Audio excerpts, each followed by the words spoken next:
Ali Cinar is the president of the Turkish Heritage Organization. He joins me now in the studio. Ali, thanks for your time this evening. Now, Turkey, of course, has never been happy with the relationship between the US and the YPG. It's pushed the US to take back weapons, to stop it from crossing west of the Euphrates River, which it failed to do so.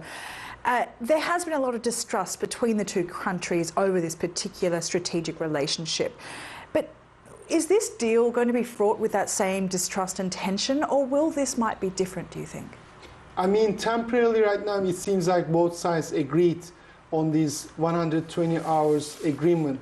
I mean, Turkey is looking for United States to remove the YPG elements from the safe zone area and then also destroy the YPG elements in that region as well. So it seems like it's going to work this time because United States gave the promise to Turkey in order to move forward. Otherwise, Turks will continue to have the operation. It's a suspension.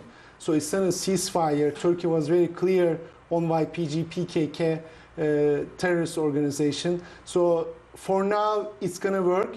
But still, it will be a problem if United States doesn't keep the commitment. Otherwise, Turks will continue for the operation. And there's certainly true that there's a lot of stake for both countries here. Vice President Mike Pence said that we won't implement these sanctions if you adhere to this deal. But there's a lot of pressure coming from Congress to put even stronger sanctions. The sanctions that they're even suggesting isn't enough from Congress here, let alone not placing sanctions at all. So how likely are we going to actually see this deal implemented without sanctions on Turkey, do you think? So it seems like Mike Pence also told when he comes back to the United States, he's going to talk with the Congress, especially from the Republican side. When we see the Senator Graham and other few his colleagues, we see a more softer voice actually on sanctions right now. Senator Graham said, we are thankful to President Trump. It seems like it's going to work. We like the ceasefire agreement. So Mike Pence will convince that they are going to work with Turkey. So, but from the Democratic side, the House, Nancy Pelosi just released a statement.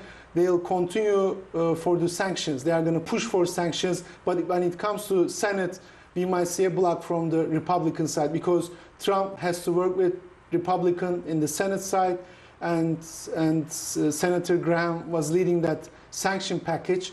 So I think for now, it's going to work for Turkey and US relationship.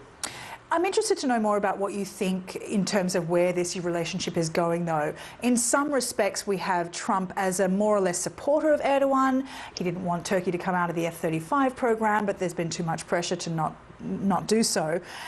There's been a lot of contradictions in the relationship. Where do you see the future of this relationship going? So I see two ways. One, the short term, meaning this 120 hours is very important because Turkey is looking for US to remove the YPG, PKK elements from the safe region. If US cannot do it, then operation will continue and it's going to be a really problem in United States. So Turkey has to make sure that United States keeping the promises. At the same time, President Erdogan is coming to United States on November 13th. It's a very critical meeting that they will meet at White House. So this will also show the roadmap of the future of the relationship. But there are a lot of problems. It wasn't only Syria, S-400, Turkey is close to Russia right now, the trade issues. So there are many problems sitting on the table. So November 13th is right now important day for the relationship. Lots of issues to work out. Really appreciate your time. Thank you very much, Ali. Thank you. Ali Cinar there.